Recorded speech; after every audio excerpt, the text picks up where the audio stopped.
我咧入行之前咧係教瑜伽嘅，我都教咗差唔多5、6年嘅喺美國嗰邊。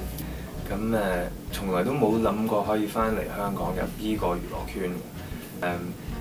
因為我翻嚟探屋企人啦，就遇到好多好好機會。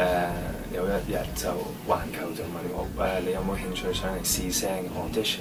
唱下歌俾我哋啲同事聽咁樣，咁我覺得呢個係一個非常之好機會，唔想嘥咗佢，就上去試下呢個去試下做一個歌手咯。入咗行之後咧，好多人都成日都問我喂，你爹哋唱歌咁好，你會唔會有好多壓力㗎？想好似做翻佢咁樣咧，咁真係會有壓力㗎。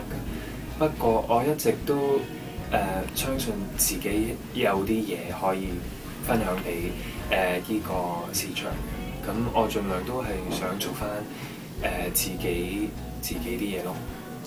尤其是唱歌，我唔會特別話會想扮佢咁樣，我想扮都扮唔到。覺得最緊要係要做翻自己。